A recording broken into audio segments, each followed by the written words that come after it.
नमस्कार, मैं हूं यश खुराना। स्वागत है आपका हमारे इस खास प्रोग्राम में। कोरोना की बढ़ती रफ्तार ने हर तरफ हाहाकार मचा रखा है। लोगों में डर का माहौल बना हुआ है, लेकिन इन सब के बीच हम एक राहत वाली खबर लेकर आए हैं। खबर यह है कि कोरोना के खिलाफ जंग में वैक्सीन संजीवनी का काम कर रही है और आंकड़े भी इस बात की तस्दीक कर रहे हैं कि वैक्सीन लेने वालों पर कोरोना जानलेवा अटैक नहीं कर पा रहा है, ना ही उन्हें अस्पतालों में एडमिट होने की नौबत पड़ रही है। तभी तो आप देख रहे होंगे कि भारत में फैली ओमिक्रॉन की दहशत के बीच भी अस्पतालों में बेड्स की मारामारी नहीं मची है, ना ही ऑक्सीजन को लेकर हाहाकार है।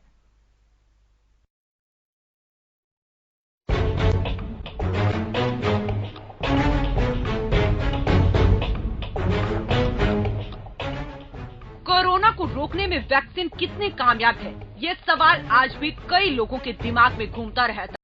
यही वजह कि ऐसे लोग ना तो खुद वैक्सीन लगवा रहे हैं और ना ही अपने परिवार के लोगों को वैक्सीन लगवाने की सलाह दे रहे हैं। आज हम आपको तथ्यों के साथ बताएंगे कि कोरोना की वैक्सीन क्यों जरूरी है और कितनी जरूरी है। तमाम देशों के वैज्ञानिकों की तरफ से की गई स्टडी में पाया गया है कि कोरोना के खिलाफ जंग में वैक्सीन ही एकमात्र संजीवनी है। यूके के स्टडी में वैक्सीन को रामबाण बताया है। अस्पताल जाने से बचाती है वैक्सीन।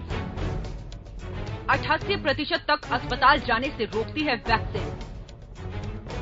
पहली और दूसरी डोज से ज्यादा पावरफुल थर्ड डोज। वैक्सीनेशन से बच्चों की मौत का खतरा भी घटेगा। बच्चों के लिए 90% प्रभावी है वैक्सीन। WHO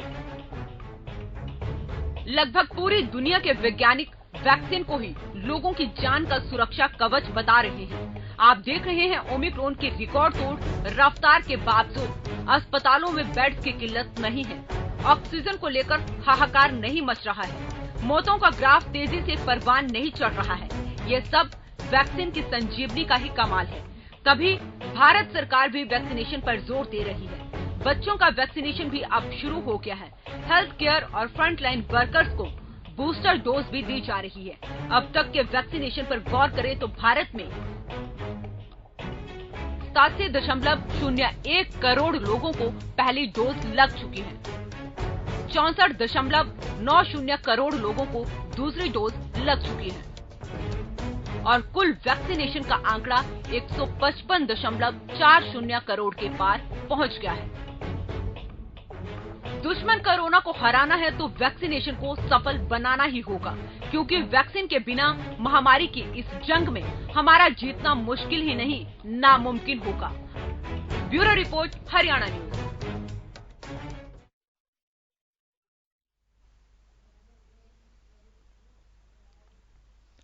तो वैक्सीन ही संजीवनी है, इस बात को लगातार हम कह रहे हैं और इस बात को भी समझाने की बताने की कोशिश कर रहे हैं कि वैक्सीन लगवा ली है इसका मतलब यह नहीं है कि आप संक्रमित नहीं होंगे।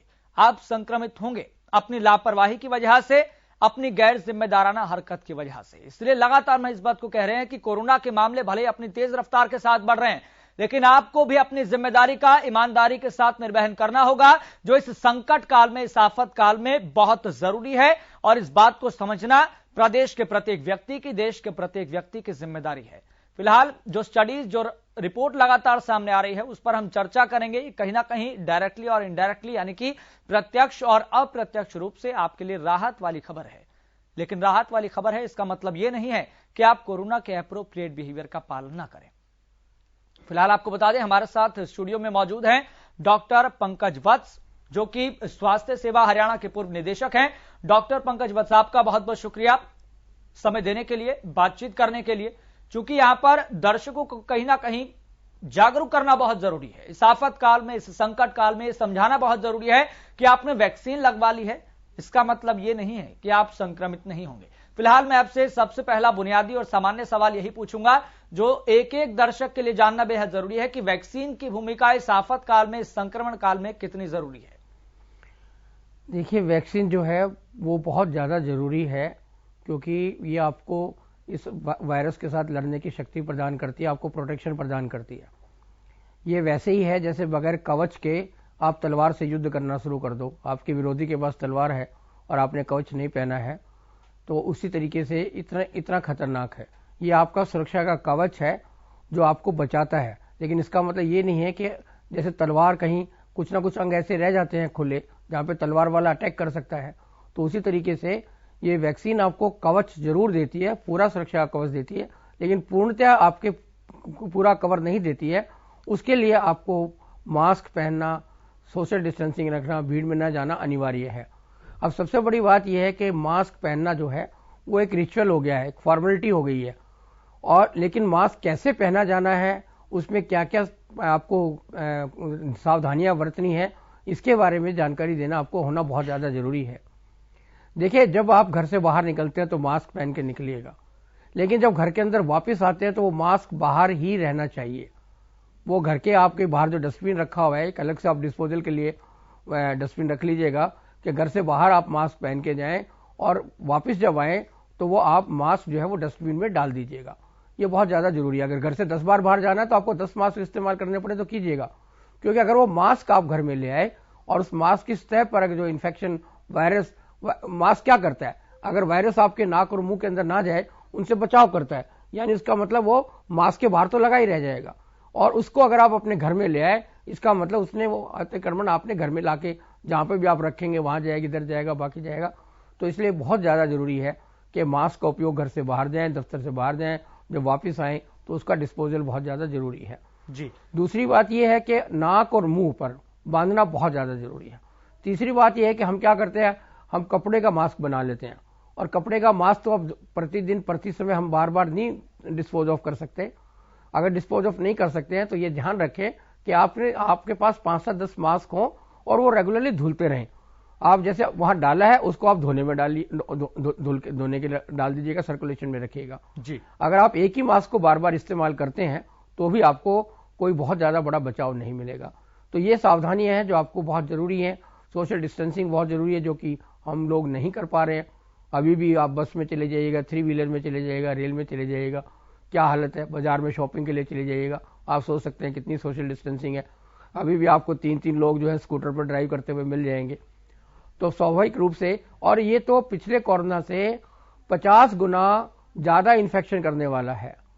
यानी आपको अगर मान लो किसी कमरे में आप पहले 50 लोग होते तो ये सिर्फ 1 या 2 लोगों को इन्फेक्ट कर पाता अगर वो 15-20 मिनट तक उस कमरे में रहते। लेकिन अगर 50 लोग 15 से 20 मिनट में अगर एक इन्फेक्टेड आदमी के साथ रह जाएंगे तो लगभग सभी के सभी लोगों को इन्फेक्शन हो जाएगा। लेकिन इसको लेकर जो दर्शक हैं वो सवाल ये पूछ रहे हैं कि ठीक है, इस बात को लगातार हम मानकर चल रहे हैं, स्टडीज भी, रिपोर्ट भी लगातार सामने आ रही है कि इसका इन्फेक्शन रेट बहुत ज्यादा है और इसकी म्यूटेशन को लेकर भी लगातार बात होती रही है। लेकिन लोगों के भीतर ये सवाल है कि भाई आपकी इन्फेक्शन रेट इसका बहुत ज्यादा है लेकिन ये जानलेवा नहीं है। इसको लेकर कहीं ना कहीं लोग राहत भरी सांस ले रहे हैं। ये से इसका मतलब राहत भरी सांस लेना उचित है, लेकिन इसका मतलब ये नहीं है। आप ये देखा जिसको संक्रमण करेगा उसमें से ठीक है काफी सारे लोगों को ये सिम्टम्स भी नहीं दे रहा है, पर जिन लोगों को सिम्टम्स दे रहा है उनको तो 8 से 10 दिन के लिए उनको शारीरिक पेन मिल रही है, उनके कारण उसके पूरे परिवार को पेन मिल रही है। आप ये मत सोचिएगा कि आपको इन्फेक्शन हो और आपके परिवार के लोग बच जाएंगे। तो आप देखिएगा कि आपके घर में 8 लोग हैं, सबके 8-8 दिन हो गए, तो 80 दिन जो है वो आपके परिवार के नष्ट हुए, देश के नष्ट हुए, वर्किंग आवर्स नष्ट हुए। उसके बाद आपको कंटोनमेंट जोन्स बनाने पड़े। कंटोनमेंट जोन बनाने के बाद लोगों को मजबूरी में वहां रुकना पड़ा। लोग इवन डेथ तक, शादी तक, वहां तक भी नहीं जा पा रहे इन सारे प्रतिबंधों के कारण। इसलिए राहत का मतलब ये नहीं है कि आप अपनी जो आपके जिम्मेवारी है, जो सामाजिक जिम्मेवारी है, आपकी नैतिक जिम्मेवारी है, जो आपकी मॉरल के कारण जिम्मेवारी है, परिवार के प्रति जो जिम्मेवारी है, वर्किंग प्लेस के प्रति जिम्मेवारी, आप उसको भूल जाएं, लापरवाही बरतें। इसका कतई मतलब ये नहीं है। और बात करें यहां पर वैक्सीन की भूमिका को लेकर, आपने बहुत पहलुओं को लेकर जिक्र किया है, लेकिन अलग अलग वैक्सीन है और अलग अलग वैक्सीन का अलग अलग एफिकेसी रेट है। फिलहाल जो देश में वैक्सीन है उनके एफिकेसी रेट को लेकर और फिलहाल आफतकाल को लेकर आप क्या राय देना चाहेंगे? अलग अलग एफिकेसी रेट है, कोविशील्ड का अलग है, कोवैक्सीन का अलग है, स्पुतनिक वी का अलग है और अलग अलग वैक्सीन का अलग अलग है। तो फिलहाल क्या आप संदेश देना चाहेंगे? देखिए, वैक्सीन जो है अलग अलग तरह की वैक्सीन हैं और उनके अलग अलग पॉजिटिव पॉइंट्स हैं। आप सिर्फ एफिकेसी रेट पर मत सोचिएगा। बहुत सारी चीजों, किसी का कोई एडवांटेज है, किसी का कोई एडवांटेज है। तो इसलिए कोई भी वैक्सीन आप लगाएंगे तो आपको फायदे ही होंगे। अब कोवैक्सीन जो है उसको आप 30 दिन के अंदर दूसरी डोज लगा सकते हैं। कोविशील्ड के लिए आप 90 डेज में लगा सकते हैं। अगर आपको जल्दी सुरक्षा की जरूरत है तो कोवैक्सीन आपके लिए ज्यादा कामयाब होगी। तो इस तरीके से अलग अलग चीजों की अलग अलग एफिकेसी रेट्स हैं, अलग अलग एडवांटेज हैं, और हिंदुस्तान की जितनी भी वैक्सीन है वो विश्व स्तर की हैं, उनमें कोई बहुत ज्यादा कंपैरिजन नहीं है। फार्मा कंपनीज हैं, सब उतनी मेहनत करती हैं हिंदुस्तान के, बल्कि आपको विशेष तौर पर बता दूं कि विदेशों में जितनी भी फार्मा कंपनीज हैं उनमें मैक्सिमम हाथ छाया उनमें साइंटिस्ट वो हिंदुस्तान के ही हैं। तो इसलिए इंडियन वैक्सीन को कम मत आंकिएगा, बहुत बेहतरीन वैक्सीन है। जी, अपने आप में बहुत ज्यादा गौरवान्वित करने वाली बहुत बात है। और इसके साथ साथ डॉक्टर साहब, यहां पर एक सवाल यह भी खड़ा होता है कि एक डेटा जारी किया गया कि 87 करोड़ से ज्यादा लोगों को वैक्सीन की पहली डोज लग चुकी है, लेकिन जो बाकी एक बड़ा गैप रह गया है जिन्होंने वैक्सीन नहीं लगवाई है, ये ओमिक्रॉन नाम का वायरस जो लगातार कहा जा रहा है कि डेल्टा की जगह ले चुका है, उनके लिए कितना घातक साबित हो सकता है? क्या उनके लिए भी इसी तरह की स्थिति है कि जानलेवा साबित नहीं होगा? देखिए, मैंने थोड़ी देर पहले कहा कि कई चीजों के एडवांटेज होते हैं और कई चीजों के डिसएडवांटेज होते हैं। अब ये जो ओमिक्रॉन है, इसका डिसएडवांटेज ये है कि बहुत ज्यादा इन्फेक्शियस है, और एडवांटेज ये है कि ऐसे जितने भी व्यक्ति थे जो डेल्टा से अगर ग्रसित होते तो उनको जिंदगी और मौत के बीच झूलना पड़ता। जिन्होंने वैक्सीन नहीं लगवाई थी उनके लिए तो बहुत खतरनाक है डेल्टा। तो इसलिए अब कम से कम ओमिक्रॉन जो है उन लोगों को इन्फेक्शन देगा, माइल्ड सिम्टम देगा जरूर। अगर उन्होंने वैक्सीन नहीं लगाई है तो बहुत कम चांसेस है कि वो बच पाएंगे। जो आंकड़ा आप देख रहे हैं उसको 20 गुना कर दीजिएगा, इतने लोग इन्फेक्टेड हो चुके हैं जो टेस्ट रिपोर्ट्स हैं आपकी। तो ओमिक्रॉन जो है वो एक किस्म से जो वैक्सीन नहीं ले रहे हैं वो ओमिक्रॉन के लिए तैयार हैं। ओमिक्रॉन उनके अंदर आएगा, इन्फेक्ट करेगा और एंटीबॉडी पैदा करेगा। इसलिए अच्छा है कि आप पहले ही अपनी वैक्सीन लगवा लें। जी, और बात करें बच्चों के लिए, देश में वैक्सीनेशन शुरू हुआ है 15 से लेकर 18 साल तक के, लेकिन जो 15 से नीचे उम्र के बच्चे हैं उनके लिए यह आफतकाल कितना गंभीर हो सकता है? ये ओमिक्रॉन वायरस कितना गंभीर हो सकता है? ओमिक्रॉन वायरस जो है वो बड़ों में भी बहुत ज्यादा सिम्टम्स नहीं दे रहा है, बहुत ज्यादा पेन नहीं दे रहा है। इसी तरीके से बच्चों में बहुत ज्यादा पेन और बहुत ज्यादा सिम्टम्स नहीं दे रहा है। और बच्चों के अंदर कुछ तरह की ऐसी कोशिकाएं होती हैं जहां पर इसका अटैक करना थोड़ा मुश्किल होता है, इसलिए बहुत ज्यादा इन्फेक्शन रेट बच्चों का नहीं होने वाला है, लेकिन सिम्टम्स ज्यादा नहीं आएंगे। लेकिन ये रिजर्वायर की तरह काम करेंगे, यानी अगर घर में किसी बच्चे को इन्फेक्शन हुआ उसके माध्यम से उस घर के सभी लोग संक्रमित हो जाएंगे जिनको ज्यादा सिम्टम्स आएंगे। इसलिए बच्चों को भी बचा कर रखना है। और वैक्सीन अभी बच्चों को नहीं दी जा सकती क्योंकि ट्रायल्स प्रॉपर नहीं हुए हैं। जहां तक ट्रायल्स हैं उन्हीं को किया गया। जी, क्या तमाम स्थितियों को देखकर ये अब स्वीकारना हमें चाहिए कि जिस तरीके से अब बूस्टर डोज, प्रिकॉशनरी डोज अब बुजुर्गों को दी जा रही है, 60+ लोगों को दी जा रही है, हेल्थ वर्कर्स को दी जा रही है, फ्रंटलाइन वर्कर्स को दी जा रही है, क्या प्रत्येक वर्ग को, प्रत्येक उम्र के लोगों को बूस्टर डोज मिलनी चाहिए? व्यक्तिगत तौर पर आप क्या राय रखते हैं? देखिए, अब जो जिनको पहले से 2 डोज लगी हुई हैं वो प्रॉपर्ली प्रोटेक्टेड हैं। कोमॉर्बिडिटीज और 60 ईयर्स की उम्र के कारण जो है उनको हमने पहल की है। अगर बहुत ज्यादा जरूरी नहीं है कि हर एक आदमी को बूस्टर डोज लेने की जरूरत पड़े, ऑलरेडी इम्यूनिटीज बनी हुई है और पिछली जो है उस ओमाइक्रॉन पर भी वो प्रभावी है, पिछली वैक्सीन भी, इसलिए बहुत ज्यादा अति जल्द करने की आवश्यकता भी नहीं है। और दूसरा ये कि जिनको सेकेंड डोज मिल चुकी है उनमें से जिन लोगों के साइंस एंड सिम्टम्स आए हैं या जिन लोगों को इन्फेक्शन होगा उन लोगों को वैसे उसकी जरूरत नहीं पड़ेगी बूस्टर डोज की। उन लोगों को क्योंकि ऑलरेडी जब ओमाइक्रॉन इन्फेक्ट कर देगा तो उनकी एंटीबॉडीज ऑलरेडी नेचुरल तैयार हो चुके होंगे, इसलिए वो बेशक अपनी बूस्टर डोज को बाद तक ले जा सकते हैं उसको। जी, लेकिन ये सवाल मैंने इसलिए पूछा क्योंकि कई स्टडीज, कई रिपोर्ट लगातार ये सामने आती रही, ये बताती रही कि दोनों डोज लगने के बाद भी 6 से 9 महीने तक इसका असर रहता है। क्योंकि लगातार ये बात भी सामने आ रही है कि जो कोरोना है वो अपने आप को म्यूटेट करता हुआ अपने आप को जिंदा रखने के लिए अलग अलग स्वरूपों में सामने आ रहा है। तो जिस तरीके से कोरोना अब नए स्वरूप में लगातार सामने आ रहा है, साइप्रस देश से 25 मामले सामने आए, डेल्टा क्रोन के तस्दीक कर ली है, और IHU के मामले सामने आए जहां पर इसका बताया जा रहा है कि 46 बार ये म्यूटेशन है, यानी कि ओमिक्रॉन से भी ज्यादा खतरनाक है। तो कोरोना जब अपना स्वरूप बदल रहा है तो यहां पर वैक्सीन की जो भूमिका है वो कितनी ज्यादा अहम हो जाती है? क्या हमें हर साल वैक्सीन लगवानी पड़ेगी? ऐसी कोई नौबत है क्या? देखिए, जो आपका वायरस है जैसे वो अपनी म्यूटेशन कर रहा है और अपना काम कर रहा है, उसी तरीके से साइंटिस्ट भी उस पर रिसर्च कर रहे हैं, उन म्यूटेशंस को देख रहे हैं, और जैसा परिवर्तन होगा, जैसी आवश्यकता होगी, उस तरीके से वैक्सीन के भी चेंजेस होंगे। जो वैक्सीन आएगी वो उनका भी टेक केयर करेगी, इसलिए चिंता करने की बात नहीं है। हमारे साइंटिस्ट खाली हाथ नहीं बैठे हैं, डॉक्टर्स खाली हाथ नहीं बैठे हैं, सारी वो लगी हुई है उनके साथ मुकाबला करने के लिए। तो जैसे वो म्यूटेट हो रहा है, हम लोग भी इमीडिएटली उसी हिसाब से अपने वैक्सीन के स्टैंडर्ड्स को चेंज करेंगे। तो मतलब क्या हर साल वैक्सीन लगवानी पड़ेगी? ये जैसे कि ये लग रहा है कि वो माइक्रोन अगर बहुत तेजी के साथ फैल रहा है और बहुत सारे लोगों को इन्फेक्ट कर देगा, और अब जो पहले से इसका जो प्रभाव है वो बहुत कम है, तो हो सकता है कि अगला जो म्यूटेंट आए वो एक नॉर्मल फ्लू की तरह ही प्रभावित कर पाए, तो इसलिए अपने आप में सबसाइड हो जाए।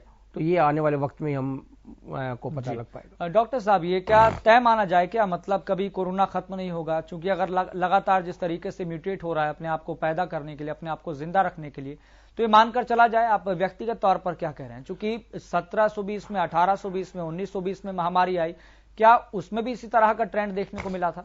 देखिए, कोई भी वायरस जो है, कोई भी वायरस, ये कोरोना वायरस की बात नहीं कर रहा मैं, कोई भी वायरस अगर पैदा हो गया तो वो खत्म नहीं होगा, तो ये वो अपने आप म्यूटेट होता रहेगा। हम लोग उसको जीवन मरण कह देते हैं, लेकिन उसके बाद भी कहीं ना कहीं चीजें हो रही हैं, पॉपुलेशन भी बढ़ रही है, तो उसी तरीके से वायरस का भी जो पॉपुलेशन है वो घटती बढ़ती रहेगी, वो अपने साइन सिम्टम्स बदलता रहेगा, म्यूटेट होता रहेगा, लेकिन वायरस कभी भी पूर्णतः समाप्त होगा ऐसा नहीं होगा। तो मतलब इस बात को आप व्यक्तिगत तौर पर मानते हैं कि कोरोना कभी खत्म नहीं होगा, जीना इसी के साथ ही होगा, हमें जीना इसी के साथ, मरना भी इसी के साथ। इसलिए अगर मरने से बचना है तो वैक्सीन लगवाइएगा, जिसने बूस्टर डोज नहीं लिया बूस्टर लगाइएगा। ऐसे मेरे बहुत बहन भाई और बुजुर्ग हैं, लाखों करोड़ों की संख्या में हैं, जिन्होंने पहली डोज भी नहीं लगवाई है। मुझे उनसे अनुरोध है कि कृपया अपने प्रति नहीं तो अपने परिवार के प्रति, समाज के प्रति अपने कर्तव्य को निभाएं और वैक्सीन जरूर लगवाएं। जी, और इस पहलू को लेकर आप क्या राहत मानते हैं कि प्रदेश में, देश में जो हॉस्पिटलाइजेशन का रेट है वो बहुत कम है और होम आइसोलेटेड मरीजों की संख्या बहुत तेजी के साथ बढ़ रही है और वो कुछ दिन बाद, 15 दिनों बाद, 20 दिनों बाद ठीक हो जाते हैं? स्वाभाविक रूप से बहुत राहत है। पिछली जो त्रासदी हमने सहन की थी उसमें हम लोग बहुत हेल्पलेस थे। इवन डॉक्टर्स कम्युनिटी को भी मैंने रोते हुए देखा है, मतलब उनके लिए भी बिस्तर उपलब्ध नहीं थे। वेंटिलेटर्स की बात तो छोड़ दीजिएगा, जैसे अपने प्रियों को हमने मरते हुए देखा, ऐसी इतनी भयंकर त्रासदी से गुजरे थे, तो हम दोबारा उस स्थिति में जाएं ऐसा सोचने से भी रूह कांप जाती है। इसलिए बहुत बड़ी राहत है कि ये उतना खतरनाक नहीं है। जी डॉक्टर साहब, एक सवाल जो बहुत महत्वपूर्ण है, मैं सोशल मीडिया के कई प्लेटफॉर्म्स पर हूं, लेकिन सोशल मीडिया के कई प्लेटफॉर्म पर आफत काल को लेकर, इस संक्रमण काल को लेकर लोग अपनी राय देते हैं कि हम कहते हैं कि वैक्सीन हमारी उपलब्धि है। अगर वैक्सीन हमारी उपलब्धि है तो कोरोना को हम खत्म क्यों नहीं कर पा रहे हैं? कोरोना लोगों को हो क्यों रहा है? ये लगातार अपना दुख जाहिर कर रहे हैं, अपने इस एस्पेक्ट को लेकर अपनी बात रख रहे हैं। तो ऐसे लोगों को आप क्या सलाह देना चाहेंगे? देखिए, वायरस जो है, जिस तरीके से इंसान पैदा होता है, पेड़ उगते हैं, खेत में गेहूं और ज्वार, बाजरा और फल और सब चीजें मिलती हैं, उसी तरीके से जब वायरस पैदा हो जाता है तो वायरस भी मरता नहीं है, पुनः पुनः आप फसल आती है, काट लेते हैं, दोबारा बोते हैं, फिर आ जाती है। इसी तरीके से उनका तंत्र भी चलता है, इस पर किसी का कोई कंट्रोल नहीं है। इसलिए ये कहना कि वायरस को हम खत्म कर देंगे या सरकार खत्म कर देगी, साइंटिस्ट खत्म कर देंगे, संभव नहीं है। वो जैसे जैसे म्यूटेट होगा हमें उस तरह से अपने हथियार बदलने पड़ेंगे, वैक्सीन बदलनी पड़ेगी, उसका प्रयास करना पड़ेगा। जहां तक इन्फेक्टेड होने के लिए उसमें अधिकतर हम जिम्मेवार हैं, और जो पिछली बार जो डेल्टा हुई थी उसके लिए भी सारा समाज, पिछली जितनी भी सरकारें, सब उसके लिए जिम्मेवार हैं, क्योंकि सब चीजों पर ध्यान दिया गया, हेल्थ इंफ्रास्ट्रक्चर पर ध्यान नहीं दिया गया शुरू से ही। आजादी के बाद से लेके अब तक भी हेल्थ सेक्टर जो है वो प्रायोरिटी नहीं रहा, और आज भी मतलब इतनी सेवा करने के बाद भी प्राइवेट सेक्टर को उसकी तरह पैसा खींचने वाली मशीन की तरह अफसर देखते हैं कि भी किस तरीके से इनके ऊपर वो किया जाए। अभी भी सेक्टर को, फार्मा सेक्टर के बारे में, जो फार्मा सेक्टर 10 रुपए की चीज को 3000 में भी बेचता है तो भी उसका स्वागत करते हैं। सरकार के पास पावर ही नहीं है कि उसको वो कर सके, उसके भाव को वो चिन्हित कर सके। अगर उसने 10 रुपए के 1000 रुपए मांग लिए तो सरकार नहीं कह सकती कि तो 20 रुपए मांगेगा। केवल कुछ दवाइयां हैं, लाइफ सेविंग और फलाना, जिस पे उन्होंने नियंत्रण किया है। जी, बहुत अच्छा पॉइंट आपने रखा है, बहुत अच्छा एस्पेक्ट आपने रखा है। लेकिन और बात करें यहाँ पर प्रदेश में आज से 1 महीना पहले जो स्थिति थी वो एक्टिव मरीजों को लेकर स्थिति थी कि 80 एक्टिव मरीज थे, लेकिन आज 1 महीने बाद इतना बड़ा अंतर है कि हर कोई हैरान है स्वास्थ्य विभाग परेशान है, प्रदेश सरकार परेशान है, इसलिए प्रदेश के 22 जिलों को रेड जोन में डाल दिया गया है। लेकिन क्या आपको लग रहा है कि हमें अब लॉकडाउन कर देना चाहिए प्रदेश में? ऐसी कोई स्थिति है तमाम सारे एस्पेक्ट को देखते हुए, पॉइंट्स को देखते हुए? देखिए, वायरस हर जगह पहुंच चुका है, इसलिए लॉकडाउन करने का कोई फायदा नहीं है। वायरस घरों तक पहुंच चुका है, तो आप अगर लॉकडाउन कर देंगे तो लोग घरों में रहेंगे, तो आपने ऑलरेडी पहुंचा चुके हो वहां तक, तो वायरस सब कम्युनिटी में पहुंच चुका है, पूरी हिंदुस्तान की कम्युनिटी में पहुंच चुका है। और डिपेंड कर रहा है कि लोगों की पावर्स, उसका आपकी रोग विरोधक शक्ति है, प्रतिरोधक शक्तियां हैं, वो कितनी है और वहां पर कितना ज्यादा तेजी के साथ फैल रहा है कि नहीं फैल रहा है, उस पर डिपेंड कर रहा है। इसलिए लॉकडाउन का तो सोचना भी नहीं चाहिए, कोई फायदा नहीं है इसका लॉकडाउन करने का। ना ही वीकली लॉकडाउन करने का फायदा है, ना ही नाइट कर्फ्यू लगाने का फायदा है, और ना ही लॉकडाउन लगाने का फायदा है, क्योंकि बल्कि आप उल्टा है। अब जिन 100 लोगों को बाजार में से एक दुकान से सामान लाना है, उनको लाना ही है। अगर आप शनिवार इतवार को कर दोगे, रोक दोगे, तो वो 5 दिन के अंदर बाहर जाएंगे। और अगर मान लो आप 5 बजे तक कर देंगे, तो उस पीरियड के अंदर उनको जाना पड़ेगा, तो आपने ज्यादा भीड़ एक स्थान पर कर दी। अगर सरकार को करना ही है तो इसके टाइम को बढ़ा देना चाहिए जी। रादर उनको दुकान बंद करने के लिए आप ये कह सकते हैं कि 24 आवर सर्विसेज है, जैसे हेल्थ विभाग ने कह दिया। हेल्थ विभाग के सारे जो परमानेंट वैक्सीनेशन सेंटर है, वहां पर 24 घंटे वैक्सीनेशन मिलती है, ताकि कभी भी कोई भी आदमी किसी भी समय जा सकता है। उसका फायदा क्या हुआ कि उन पर वैक्सीनेशन सेंटर पर जो परमानेंट है, वहां पर भीड़ कम हुई है और समय हिसाब से प्रॉपर तरीके से हुआ है। इसलिए लॉकडाउन का सोचना भी नहीं चाहिए। जी, एक सवाल मैं आपको ये पूछना चाहूंगा, अंतिम सवाल है। जब हम वैक्सीन लगवाते हैं, मान लीजिए कि हमने दोनों वैक्सीन लगवा ली है, फिर उसके बाद अगर कोई 60 प्लस का व्यक्ति है, बुजुर्ग है, तो उसने बूस्टर डोज भी आज लगवा लिया है, तो वैक्सीन हमारे शरीर में एंटर करने के बाद किस तरीके से काम करती है, हमारे सेल्स को किस तरीके से एक्टिव करती है, और जो वायरस है उससे किस तरीके से लड़ती है? देखिए, जैसे अभी इन्फेक्शन जब होता है, वायरस आपके शरीर को संक्रमित करता है, तो शरीर के अपनी जो प्रतिरोधक शक्ति है वो एक्टिवेट हो जाती है और उसके साथ लड़ते हुए एंटीवायरस पैदा करती है और उसके साथ लड़ाई होती है, और फिर उसका अल्टीमेटली एंटीबॉडीज बन जाती हैं और उस वायरस का खात्मा शरीर से हो जाता है। उसी को कृत्रिम रूप से हम लोग करते हैं, जो वैक्सीन देते हैं उसी तरह की सिचुएशन क्रिएट करते हैं जैसे वायरस ने आके आपको इन्फेक्ट किया, और उसमें आपके शरीर में एंटीबॉडीज तैयार करते हैं, और जब एंटीबॉडीज तैयार हो गई तो फिर वायरस इफेक्ट नहीं कर पाता है। एक और सवाल है, कोरोना का पीक कहां तक पहुंच सकता है, कब तक आ सकता है? देखिए, अर्ली फरवरी के अंदर जो है वो संख्या बढ़ सकती है, काफी तेजी के साथ आ सकती है। सेकेंड वीक तक पीक आने की संभावना है कि जो बिल्कुल पीक पे हम लोग होंगे और बहुत ज्यादा संख्या में लोग होंगे। ठीक है, अब लोगों को क्या सलाह देना चाहेंगे इस आफतकाल में, इस संक्रमण काल में? भागदौड़ ना करें, सतर्क रहें, सावधान रहें। जैसे आपको तकलीफ होती है आप डॉक्टर से संबंध कायम करें, लेकिन अस्पतालों में भागने के लिए जरूरी नहीं है। एंग्जाइटी ना रखें।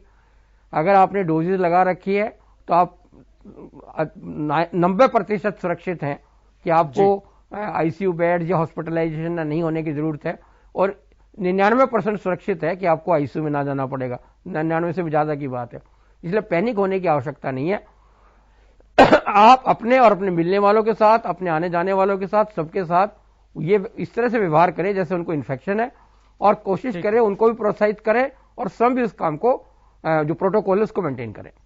ठीक है, डॉक्टर पंकज बस जी, बहुत बहुत शुक्रिया जुड़ने के लिए, खास बातचीत करने के लिए और लोगों तक बेहद महत्वपूर्ण जानकारी देने के लिए, लोगों को जागरूक करने के लिए। तो वैक्सीन ही संजीवनी है, इस बात को हमें स्वीकारना होगा, दिल खोलकर स्वीकारना होगा, क्योंकि हम उस दौर को याद नहीं करना चाहते हैं जो हमने पहली लहर में देखा था, उस दौर को हम याद नहीं करना चाहते हैं जो हमने दूसरी लहर में देखा था। तो इसलिए अपना ख्याल रखें, अपनों का ख्याल रखें, वैक्सीन लगवाएं और किसी भी भीड़ भाड़ वाले इलाके में जाने से बचें। फिलहाल अपना ख्याल रखें, सावधान रहें, सचेत रहें। मुझे दीजिए इजाजत, देखते रहिए हरियाणा न्यूज।